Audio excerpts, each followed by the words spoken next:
Admikindo TV kami kembali berbincang dan hadir narasumber yang luar biasa di studio kita. Hadir di tempat kita ini Dr.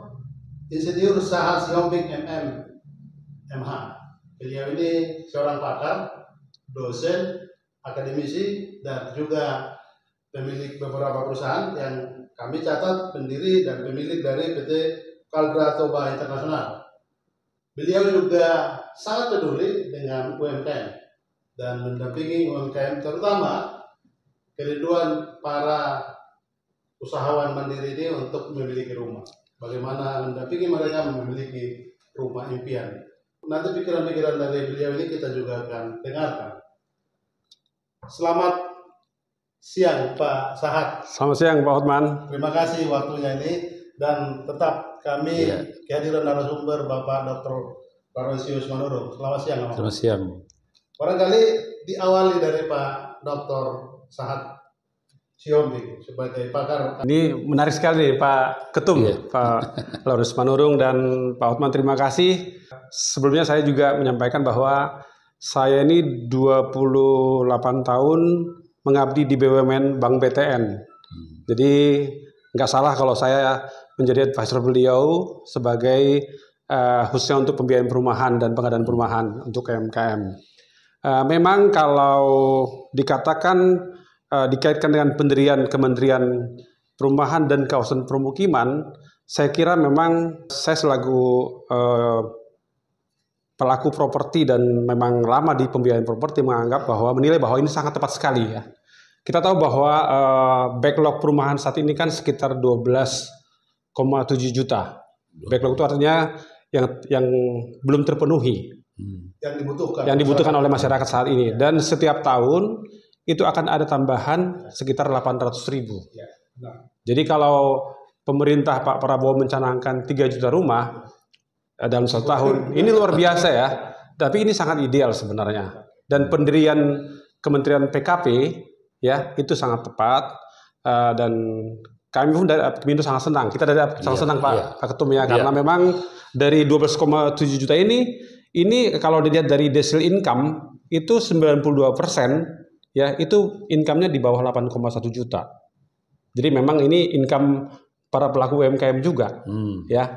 Jadi sangat tepat, dan kami pun melihat bahwa selama saya di BTN aja, kalau bank-bank itu bukan hanya BTN, bank itu umumnya membiayai perumahan itu untuk yang sifatnya fixed income, karyawan PNS, kemudian karyawan pabrik, ya kan.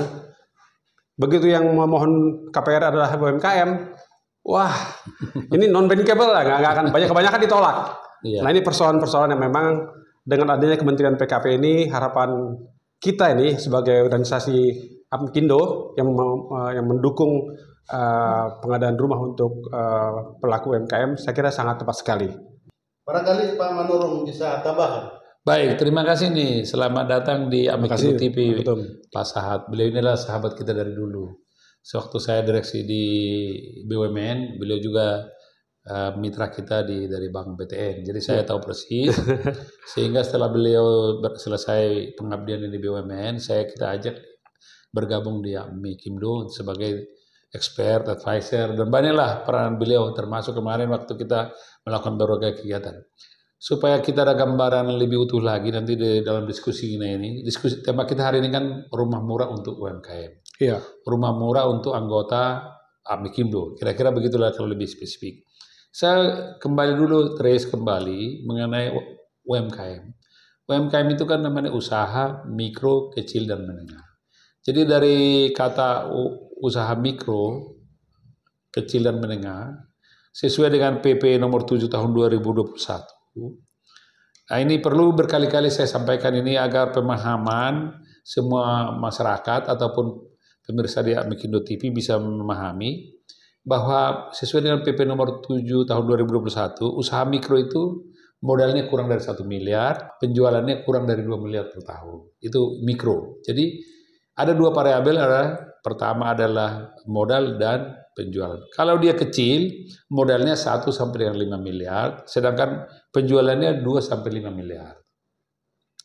Usaha menengah kalau modalnya 5 sampai 15 miliar, sedangkan penjualannya 15 sampai 50 miliar.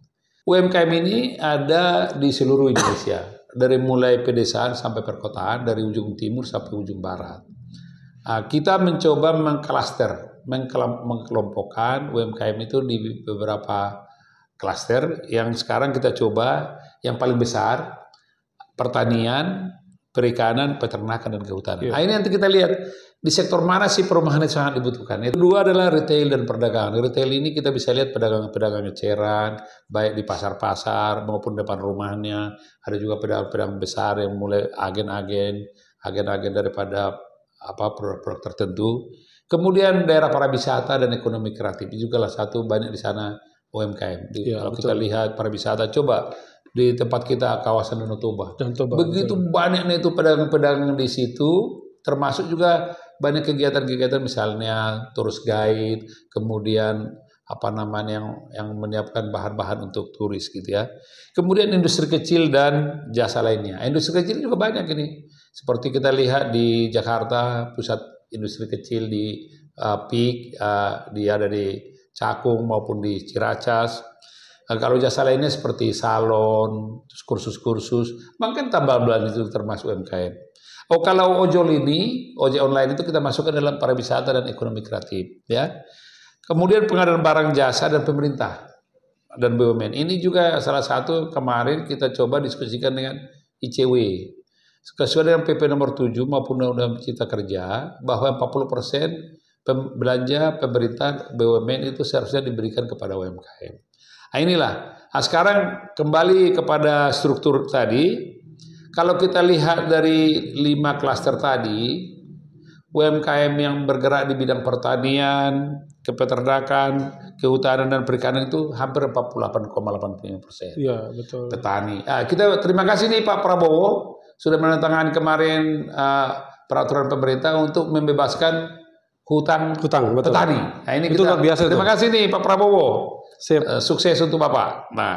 Kemudian kalau kita lihat di 48,85%, kemudian retail dan perdagangan itu pedagang itu 28,33%, jasa swasta 4,5%, keuangan, persewaan dan jasa perusahaan 2,3% dan seterusnya.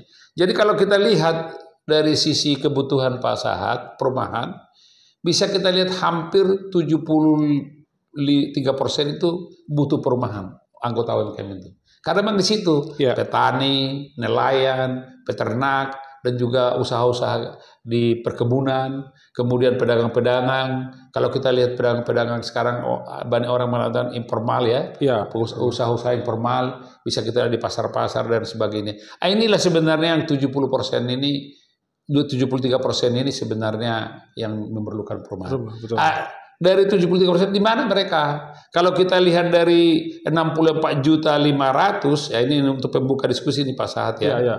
64.500.000 UMKM di seluruh Indonesia, ternyata 63,5 juta itu adalah usaha mikro. Iya, betul. 63, ini. Usaha kecil itu hanya 60.702. Usaha mikro 783.132, usaha menengah 60.702, sedangkan usaha besar 5.550. Makanya UMKM itu 99,9%. Jadi kalau kita lihat tadi 73% itu adalah dari sektor pertanian, perikanan, peternakan dan kehutanan dan juga pedagang, retail ini. Maka kalau kita lihat mereka pada umumnya di 6,5 ini berarti sekitar 40 juta lebih orang yang bekerja di situ, yang berusaha di situ. Bisa bayangkan nggak sekarang kalau kita lihat bagaimana kita lihat nelayan perumahannya, bagaimana petani baik di Jawa maupun non Jawa, paling itu mereka belum mampu untuk membangun rumah sendiri, kecuali warisan ya. Kemudian demikian juga para pedagang-pedagang kita lihat banyak kontrak, banyak dari daerah datang ke kota-kota untuk berusaha. Terima kasih nih kepada pemerintah yang telah membentuk Kementerian Perumahan dan kawasan pemukiman. Semoga nanti juga diikuti dengan master plan ini. Sebenarnya kita berharap Menteri ATR dengan Menteri Perumahan Kawasan Pemukiman itu bisa bekerjasama sehingga nanti side plan daripada untuk UMKM bisa disiapkan. bagaimana strategi dan kajian-kajian apa yang harus dilakukan, karena target yang dibuat pemerintah untuk 3 juta rumah untuk masyarakat yang belum punya rumah, apakah real ini atau bisakah dicapai ini? Dan kalau bisa dicapai, barangkali juga kita bisa bicarakan banyak yang tertolong, Pak. UMKM misalnya juga di kelas menengah bisa juga membantu menyediakan pasir, menyediakan batu, karena ini kan Betul. ekonomi berjalan. Betul. UMKM ini cukup besar ya, sangat powerful lah untuk menggerakkan ekonomi ya. Kita ingat bahwa pada saat Krismon tahun 97 aja yang menolong ekonomi Indonesia adalah UMKM. Betul. Ya kan, banyak konglomerat yang terkapar, UMKM yang masih bertahan ya. Adalah sekretaris Badan Kajian Strategis DPP RE. Jadi kami juga melakukan kajian-kajian tentang perumahan ya. Jadi pertanyaan ini saya kira sangat tepat, dan selain itu saya sebagai juga peneliti di namanya Human Capital and Risk Management Studies. Saya menyampaikan sedikit penelitian yang masih hangat ini, Pak. Ini saya lakukan di periode bulan Oktober dan November. Dan populasinya adalah anggota dari APMIKindo juga, Pak. Oke. Jadi ini sangat valid. Kami menggunakan metode dengan tingkat kepercayaan itu 95%. Jadi margin error-nya 5%, Pak Manurung. Dan hasil yang menarik adalah bahwa memang mayoritas UMKM itu adalah pengusaha mikro kecil ya. Mikro kecil, dan kalau dilihat dari pertanyaan yang kami bangun adalah yang kami sampaikan kepada responden, ini mereka mayoritas bahkan belum ada akte pendiriannya, Pak. 77% belum punya akte pendirian, Pak. Jadi ini memang juga bagian dari program APMIKindo, Pak ya, untuk membuat mereka memiliki legalitas. Jadi kemudian yang kedua adalah bahwasanya dalam akses permodalan pun itu mereka 87% itu mereka belum akses kepada permodalan.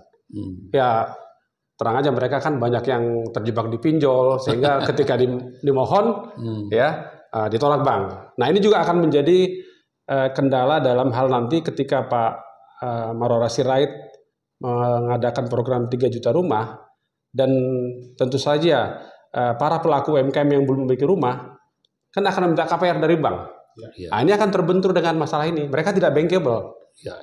Dan pengalaman saya, Pak Ketum, ketika saya memberikan KPR dulu di BTN, itu yang saya berikan ketika saya berikan untuk yang fixed income gampang, cepat prosesnya. Begitu dia UMKM, wah itu kita teliti segala macam, pajaknya nggak ada ininya, bukti pembayaran, tidak ada transaksi di bank, rata-rata hampir kita tolak jadinya. Ini yang tantangan nanti dalam pengadaan perumahan untuk UMKM.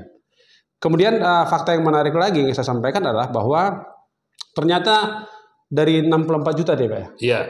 Itu hanya 35% yang baru memiliki hunian pribadi. Jadi ada 65% dari 64 juta ini yang perlu dibantu perumahannya, Pak. Wah, besar sekali ya. Ya, jadi lalu muncul pertanyaan, di mana mereka tinggal selama ini? Ya kan? Yang memiliki rumah tadi itu ternyata juga hanya 80% tinggal di rumahnya karena mungkin jauh ya. Jauh. Jadi kalau secara total ya yang memiliki hunian itu yang punya hunian pribadi hanya 29% dari 64 juta. Jadi cukup besar ini memang kalau dibuat program 3 juta rumah, ini marketnya jelas, Pak. Akan sangat membantu UMKM ya. Kemudian survei yang menarik lagi adalah 22% itu saat ini pelaku UMKM tinggal di tempat usahanya, Pak. Di warung-warung. Ini nggak layak, Pak. Sudah nggak layak. Kalau warung bagaimana mereka, di mana mereka akan toiletnya di mana? Jadi program 3 juta rumah ini saya kira sangat membantu para pelaku UMKM. Kami dari RE sudah meneliti bahwa ada 183 subsektor yang terkait dengan pembangunan perumahan. Ya, contohnya misalkan toko bahan bangunan, Pak. Itu kan pengusaha kecil, mikro, atau mungkin dia pensuplai pasir, pembuat batako, batu bata, banyak sekali. Ini adalah memang UMKM semua nih, Pak. Jadi selain dia program tadi yang Kementerian PKP buat 3 juta rumah, itu bisa untuk menolong hunian mereka, ya. Kita tahu kalau orang rumah itu kan ini, Pak. Rumah itu kan awal dari semua orang melakukan kegiatan, Pak. Ya kan? Dia berangkat dari rumah, dia kerja, kembali ke rumah lagi, Pak. Kalau rumahnya nggak ada, gimana dia mau bekerja dengan tenang, Pak? Meninggalkan istrinya, meninggalkan anaknya, gitu. Jadi memang perumahan ini menjadi program prioritas Pak Prabowo itu sangat luar biasa, sangat tepat sekali. Istana sebenarnya itu. Iya. Masing-masing kita ya. Iya kan? Di mana ada cinta, di situ ada rumah. Di mana ada rumah, di situ ada cinta, katanya Pak. Itu yang ini. Jadi saya sebagai penasehat Pak Manurung ini sangat menyarankan memang agar mendorong kepada Kementerian PKP juga Pak agar memperhatikan masalah perumahan ini. Iya. Ya, jadi kalau nanti konsepnya kan yang saya dengarkan adalah 1 juta rumah di kawasan perkotaan, 2 juta di pedesaan. Iya. Nah, di mana nanti kalau 2 juta rumah ini dibangun, nanti yang bangun kan kontraktor-kontraktor yang ada di desa. Iya. Sehingga nanti ekonomi desa juga akan tumbuh, ya, sehingga nanti akan mendorong pertumbuhan ekonomi secara nasional. Dan juga merupakan peluang untuk bangkitnya UMKM, Pak. Betul. Berdampak pada UMKM juga. Ya. Iya, UMKM juga gitu. Jadi begini Pak Sahat ya, kalau kita dengar kemarin Pak Menteri mengatakan kan ini dikhususkan kepada ASN, Iya. TNI Polri, TNI dan Polri kan gitu ya, Iya. dan juga mungkin masyarakat. Mungkin kita dari Amikindo akan mengusulkan agak ada juga kategori untuk UMKM. Betul. Jadi TNI, Polri, ASN, UMKM dan non UMKM. Masyarakat. Jadi mungkin ini dengan basis data ini, terima kasih nih data ini sudah dilakukan. Jadi ini mungkin ini karena tujuan daripada Amikindo TV untuk memberikan informasi kepada seluruh stakeholder mengenai UMKM. Alangkah baiknya nanti kita akan susun. Iya. Seperti kebutuhan tadi, udah ada tadi survei bahwa hampir 65% tidak punya rumah, yang punya 35% ini punya rumah, mungkin itu yang kecil dan menengah. Betul. Kalau perkiraan saya yang mikro ini mungkin akan kita pertajam itu Pak Sahat itunya surveinya. Betul. Bagaimana kita khususkan nanti kepada orang-orang yang Bisa kategori mikro. Karena ada 63,5 juta mikro ini di seluruh Indonesia. Jadi nanti kita usulkan kepada Pak Menteri, mudah-mudahan Pak Menteri bisa nanti sampai ini podcast ini, diskusi kami ini ke Pak Menteri, maka kategorinya nanti kita coba tambahkan TNI, Polri, ASN, dan UMKM, dan masyarakat. Masyarakat mungkin bisa jadi itu adalah para pekerja yang bukan ASN, bukan TNI, bukan Polri, bukan UMKM, yang orang-orang bekerja di swasta. Kira-kira proyek-proyek yang akan dilakukan oleh Kementerian Perumahan yang menurut sisi REI yang harus segera dilakukan. Nah, ini mungkin juga perlu kita cari supaya matching dengan program-program UMKM. Kalau lihat sebaran dari UMKM ya, dari data kami memang masih mayoritas di perkotaan memang ini Pak. Saya lihat nih Pak, perkotaan nih. Kurang lebih datanya itu 64% tadi yang tidak punya rumah. Itu umumnya ada di daerah ibu kota. 67% ada di ibu kota negara, Pak. Iya. Di pedesaan itu 32%. Berarti survei ini masih banyak di kota kemarin ya? Masih di kota nih, Pak. Iya. Jadi memang mungkin dari respondennya mungkin memang anggota Amikindo mungkin masih banyak tersebar di kota nih, Pak. Jadi mungkin nanti akan kita perjam lagi. Tapi artinya pesannya ada begini. Jadi Pak Prabowo kan sangat serius ya mengenai program perumahan ini ya. Papan dan pangan kan beliau. Pangan itu dalam konteks untuk bagaimana membuat orang lebih cerdas, kasih makanan bergizi ya. Nah, papan tadi kaitan dengan bagaimana orang kalau bisa berusaha, bisa sehat kalau nggak punya rumah, Pak. Supaya sehat. Soalnya rumah itu kan kebutuhan primer ya. Primer, betul. Dan ada diamanat di Undang-Undang Dasar 45, Pak. Papan pangan ya. Kalau mungkin kalau sandang udah orang udah bisa cari baju sendiri lah kalau sandang kata gitu. Tapi menjadi papan dan pangan. Nah, terkait dengan tadi pertanyaan Pak Ketum tadi mengenai masalah perumahan ya, saya kira memang kalau UMKM ini kan mereka kan tersebar usahanya kan Pak. Iya. Mereka umumnya kan nggak mau juga dari terlalu jauh Pak. Iya. Dari tempat usahanya. Ya, jadi harapan mereka kalau bisa dekat perumahan itu di tempat usahanya. Kendalanya adalah di perkotaan harga tanah kan sudah mahal Pak. Betul. Sudah mahal kan, sehingga jenis apa yang cocok buat mereka tentunya ya mau nggak mau adalah pilihan rusun Pak, ke atas ya ke atas. Dan kami di survei ini juga menanyakan pendapat mereka, kira-kira kalau pemerintah membangun rusun dan dekat dengan lokasi usaha Anda, apakah Anda tertarik? Mereka tertarik Pak. Oh ya. Ini datanya ada Pak. Jadi mereka mengatakan mereka siap karena memang ada kekhawatiran katanya Indonesia belum secara budaya belum siap tinggal di rusun.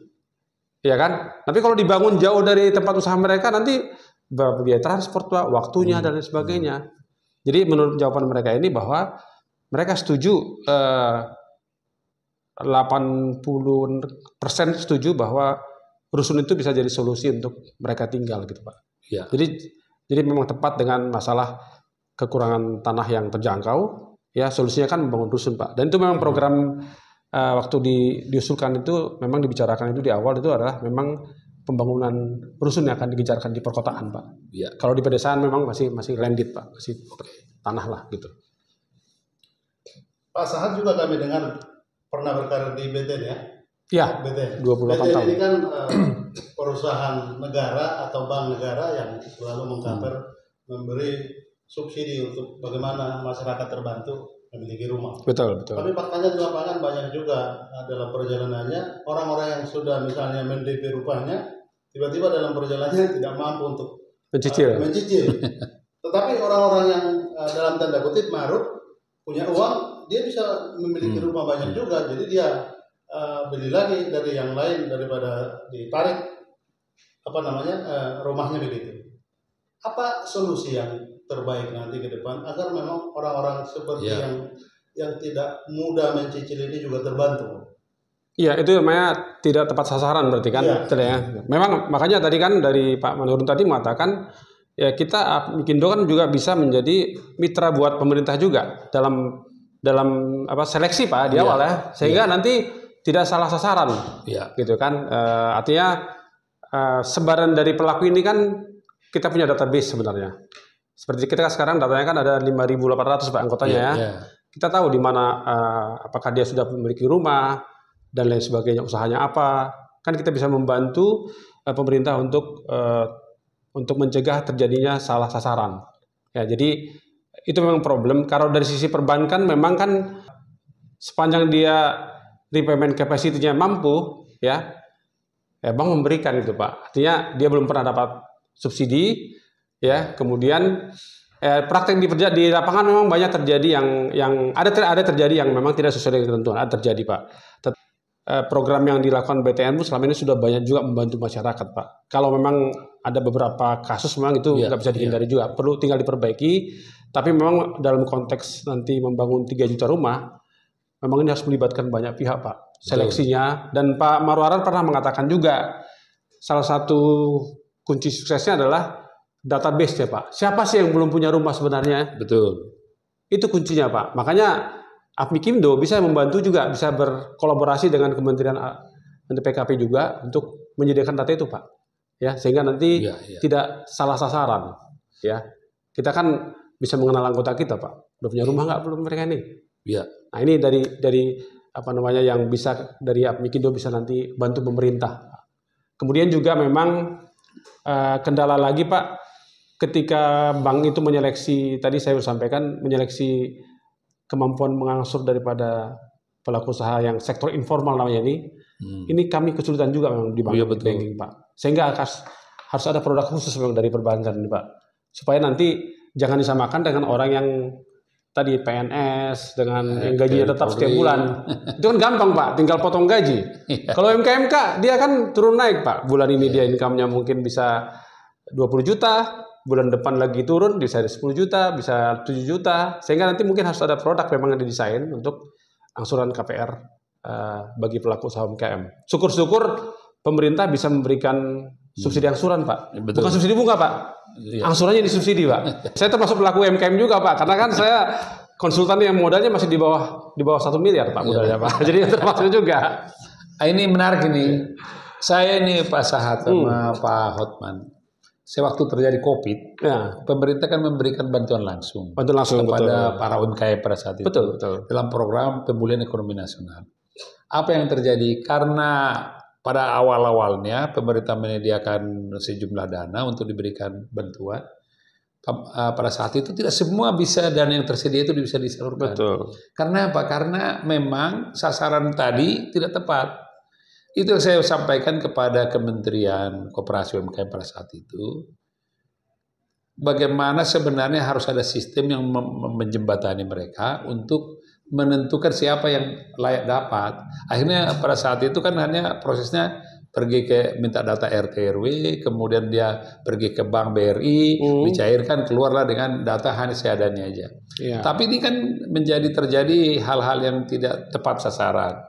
Kemudian di periode kedua lagi dilibatkanlah kalau nggak salah TNI untuk menyalurkan. Ini pun nggak tepat sasaran seutuhnya terhadap ini. Bahkan anggota kita UMKM pada saat itu banyak yang mengajukan tapi nggak dapat. Iya. Nah, demikian juga halnya saya usul betul tadi ini, harusnya organisasi seperti Amikindo ini, karena organisasi UMKM kan bukan hanya Amikindo, ada beberapa organisasi yang bergerak untuk asosiasi perkumpulan UMKM. Ya. Sebenarnya harus dilibatkan. Ini juga waktu saya diskusi dengan Direktur BRI, saya katakan kepada mereka, begitu Anda sulit itu untuk mencari UMKM yang benar. Makanya kenapa tidak bekerjasama dengan kita? Kalau perlu libatkan kita untuk memberikan seleksi awal. Bahkan mungkin kalau untuk jadi apalis mungkin tidak mudah ya. Organisasi seperti kita tidak bisa apalis menjamin. Tapi kalau kita mengkurasi, menilai yang layak dari klaster ini petaninya bagaimana, dari penilaiannya gimana, dari peternaknya gimana, dan juga perkebunan. Bisa dipahami juga sekarang kan UMKM ini kan kalau yang sifatnya banyak yang berpindah-pindah. Bulan ini di kota A bisa jadi bulan depan bukan di kota A lagi, udah pindah ke kota B. Iya, betul. Ini jujur saya alami pada saat saya di BUMN juga dan bertanggung jawab untuk menyalurkan program kemitraan kepada UMKM. Sering terjadi begini, kita udah salurkan kepada si A di kota A, begitu berapa bulan kemudian udah nggak lagi di kota A dia, ya gimana mencarinya? Jangan juga nanti kasus yang sama terjadi kan gitu ya. Dia dapat rumah, terus kemudian dia jual, terus kemudian rumah ini orang lain yang meneruskan, ya bisa juga bermasalah. Jadi ini kolaborasi antara pemerintah dengan asosiasi seperti Amikindo menurut saya sangat tepat itu Pak. Baik Pak Manurung, saya teruskan pertanyaan ke Dr. Sahat Sihombing. Menarik tadi soal data Pak Sihombing, karena ada ungkapan bahwa ke depan perusahaan organisasi yang eksis dan akan bisa besar karena berbasis data. Data menjadi kekuatan. Apa pentingnya dalam rangka kita bicarakan target 3 juta rumah ke depan harus dibangun, disediakan? Iya, betul. Tentu datanya harus berintegritas ya. Bukan hanya sekedar data Pak ya.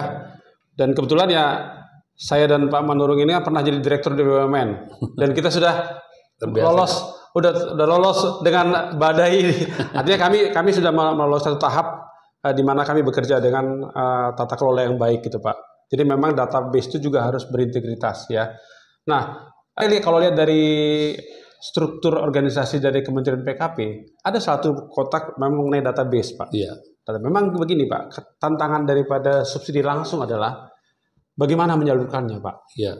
Itu tantangannya. Bisa disalahgunakan. Bisa jadi sarang korupsi baru Pak. Nah kalau saran saya memang ya, ini baru wacana lah saya katakan ya. Jadi katakanlah nanti dibangunlah rumah di desa 2 juta nih Pak, bangun rumah. Dan bagaimana menentukan yang layak mendapatkan. Kemudian bagaimana memberikan angsuran ini supaya tidak salah gunakan. Kalau yang lain tuh kan kadang-kadang kan dari pusat tuh 600.000 katakan angsuran. Nanti melewat pihak ketiga udah berkurang jadi 500.000. Ujung-ujungnya nanti sampai di penerimanya hanya 100.000. Nah itu tantangan yang sering terjadi Pak. Nah kalau bisa memang ini melibatkan sistem yang sudah ada. Misalkan perbankan, katakanlah ini Pak Prabowo memberikan subsidi per bulan 600.000 ke orang untuk memiliki rumah.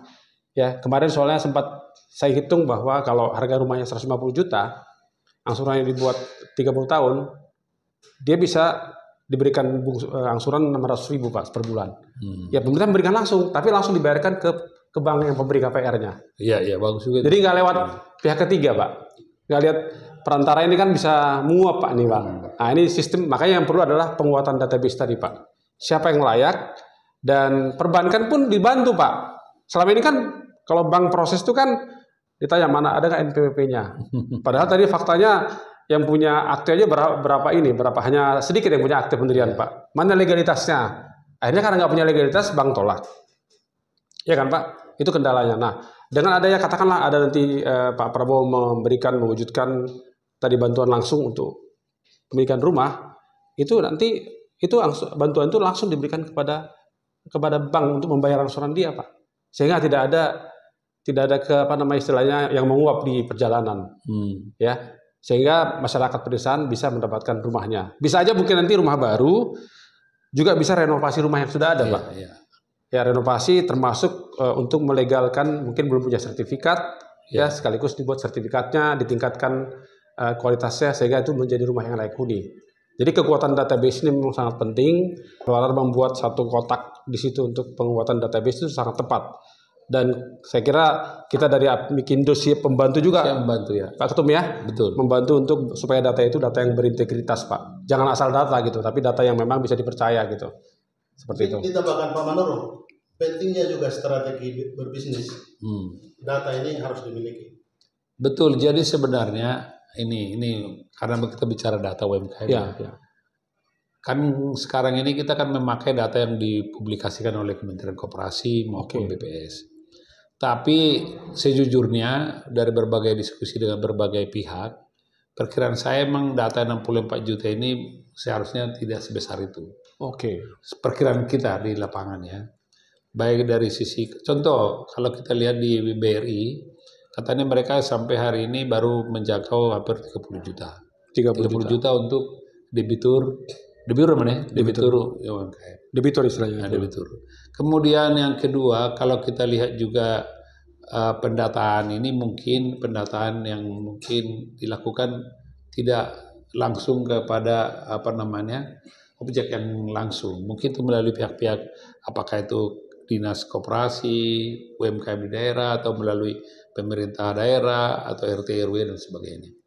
Jadi data ini memang sangat penting. Ini yang selalu saya katakan berkali-kali, jangan data yang seperti ini dipakai referensi yang utuh untuk merencanakan yang besar. Ini buktinya, waktu COVID direncanakan pemulihan ekonomi nasional untuk UMKM sekian, ternyata yang tersalur tidak sebesar itu. Ya, akhirnya mungkin ada sisa. Saya dapat informasi dari Kementerian Koperasi pada saat itu, menterinya termasuk yang diberikan arahan oleh Presiden, kenapa bisa tidak tercapai. Yang kedua mungkin ini ya, kembali dulu kita ke rumah. Seharusnya menurut saya gini Pak Sahat, rumah murah ini harus didesain, ada yang dibeli, ada yang tidak dibeli.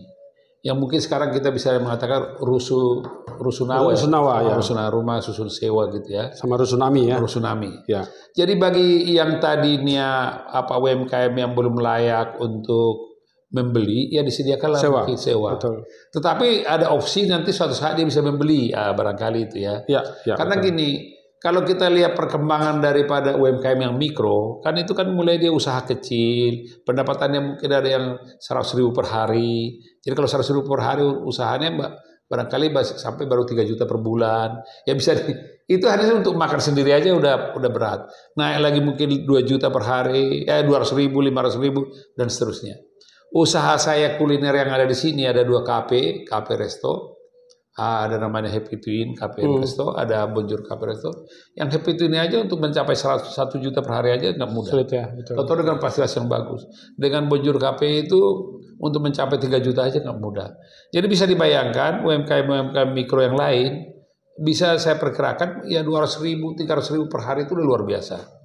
Jadi dia dapat 9 juta pendapatan sebulan, dia katakanlah dia bisa disisihkan 2-3 juta untuk dikonsumsi, itulah. Bagaimana untuk rumah? Barangkali tadi saya sepakat untuk yang tidak mempunyai kemampuan untuk beli, barangkali diberikan bantuan langsung tunai untuk apakah sebagai cicilan atau untuk membayar sewa gitu loh ya. Betul. Saya dengar kemarin kan Pak Menteri kan Pasar Rumput ya. Ada katanya 1.400 unit unit yang belum tersalur. Ya barangkali kalau UMKM Jakarta diberikan di situ masuk, khusus daerah tadi saya sepakat bahwa jangan memang UMKM itu jauh dari usahanya. Di daerah Pasar Rumput itu kan banyak UMKM. Berikanlah kepada mereka misalnya begitu ya. Jadi ini betul itu. membangun rumah untuk UMKM khusus, jangan jauh dari usahanya. Ya. Kalau perlu saya bisa berikan gambaran. Umumnya di Singapura itu ada 2 jenis SCBD untuk yang perumahan untuk yang kelas ini menengah ke bawah. Ada juga kondominium atau apartemen. Umumnya di lantai bawah itu semua UMKM, usaha UMKM. Iya. Dan di atas rumah. Jadi ini menarik. Jadi orang-orang biasanya ada juga lansia, ada usaha-usaha pendapatan kecil. Mereka justru makan minum di bawah. UMKM dia bertumbuh, mereka juga berat. Karena seperti kita ketahui kan hidup di Singapura kan mahal ya. Mahal, betul. Kalau dia mencari misalnya asisten rumah tangga ART, nggak mampu. Tapi mereka saya lihat itu ya, daerah-daerah tertentu saya lihat, loh orang-orang yang lansia itu disuruh makan pagi, siang, malam di situ, di usaha-usaha UMKM yang di bawah. Kebutuhannya juga di situ. Jadi mungkin desain seperti itu juga untuk di perkotaan itu sangat cocok. Ini saya sepakat tadi, rumah yang sifatnya rumah susun, tetapi di bawahnya UMKM. Jadi terjadi sinergi. Baik. Iya.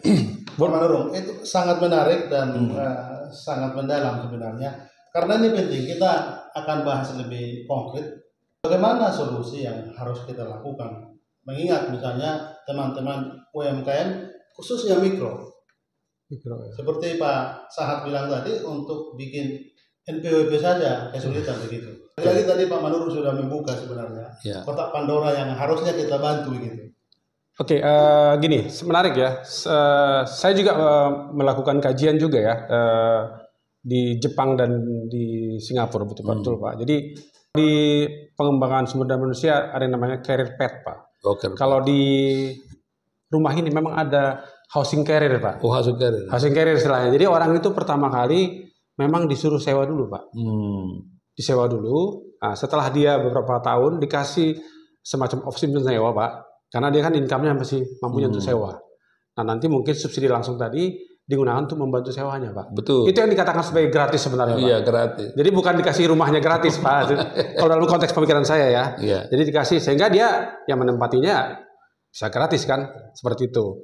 Nah, setelah dia nanti dibuat kriteria mungkin, khususnya di sini kan datanya kan banyak milenial yang belum punya rumah juga, Pak. Ini cukup besar angkanya, Pak. Milenial itu sekitar hampir 50% dari yang backlog itu milenial, Pak.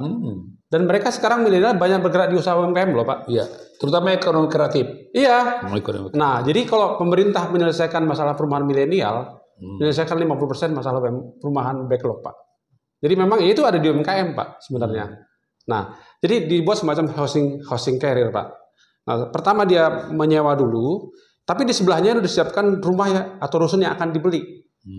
Sehingga nanti sudah ketahuan kemampuan dia selama menyewa kan. Kan dia udah ada database-nya, Pak. Siapa yang menyewa, inilah nanti yang akan dibayar oleh bank untuk membeli rumah ini. Sehingga itu yang dinamakan housing career, Pak.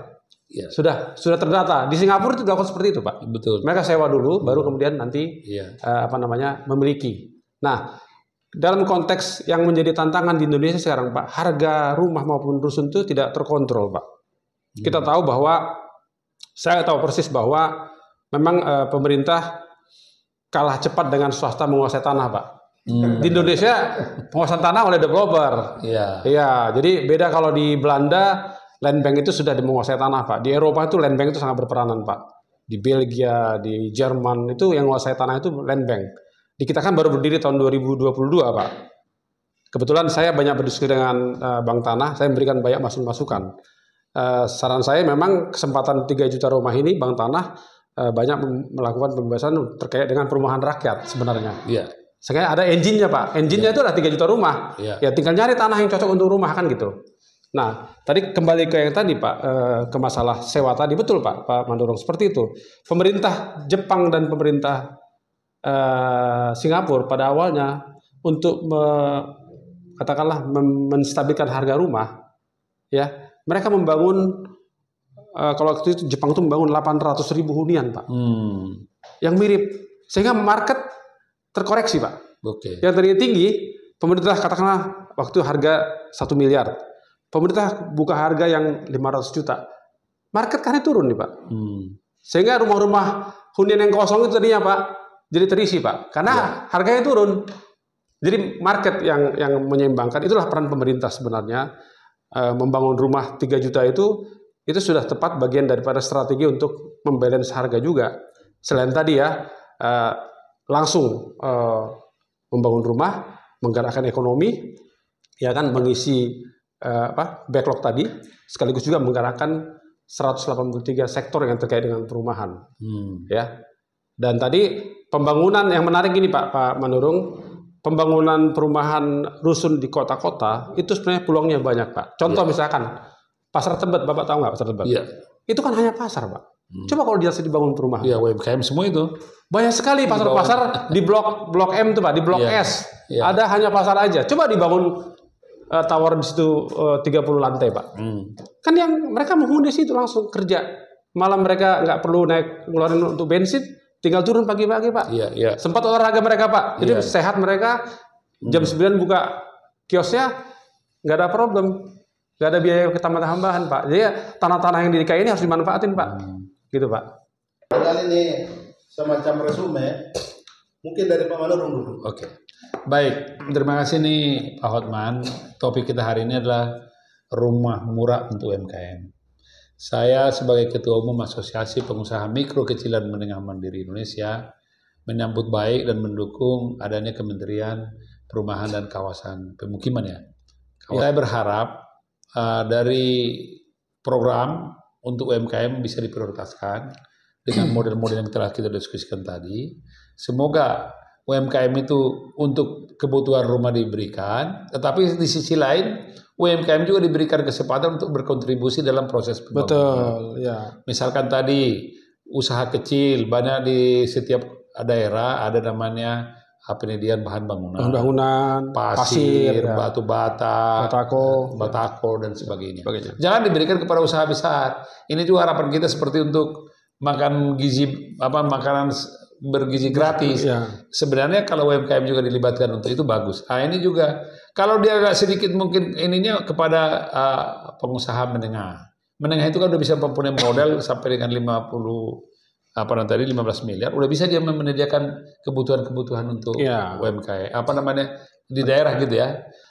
Ini harapan kita, semoga dengan adanya Kementerian Perumahan dan Kawasan Wilayah ini, kebutuhan UMKM khususnya di sektor yang saya katakan tadi, petani, nelayan, peternak, dan juga usaha-usaha di perkebunan, demikian juga para pedagang, baik di sektor-sektor informal tadi maupun yang udah udah berdiri sendiri, itu bisa dipenuhi. Saya kira demikian, diskusi ini sangat menarik. Menyampaikan sedikit semacam pandangan ya dari survei saya ini, pandangan dari pelaku UMKM atas dibentuknya Kementerian PKP ya, Perumahan dan Kawasan Pemukiman, 90% lebih ya. Mereka percaya bahwa pembentukan kementerian ini akan memberikan solusi kepada masalah perumahan untuk golongan UMKM. Itu menarik sekali. Saya tanyakan kepada mereka ya. Kemudian yang berikutnya adalah mengenai tadi rusun tadi. Ya, mereka sangat setuju bahwa dibangun rusun yang tidak jauh dari tempat mereka berusaha. Kemudian juga mereka menghadapi bahwa 52% mengatakan bahwa mereka saat ini terjebak pinjol juga ini Pak. Ini nggak mungkin lolos untuk nggak akan lolos KPR nanti. Seliknya nggak jalan. Jadi saya kira memang saya dari katakanlah saya sebagai peneliti juga Pak, peneliti, dan saya pelaku usaha UMKM juga sangat mendukung ada pembentukan Kementerian PKP ini. Dan pembangunan 3 juta rumah juga sangat tepat karena kesempatan menjadi solusi backlog dan juga menggerakkan tadi UMKM bangkit Pak. Slogan kita UMKM bangkit. Jadi saatnya UMKM bangkit dengan ada pembangunan 3 juta rumah, ini akan membangkitkan ekonomi UMKM sekaligus juga mendorong ekonomi nasional. Sangat tepat sekali ini kebijakan Pak Prabowo dan kebijakan Pak Marwar Sirait juga. Terima kasih Pak. Baik, terima kasih Bapak Dr. Sahat Sihonding dan Dr. Laurentius Manurung bincang-bincang kami di Admit Indo TV. Terima kasih.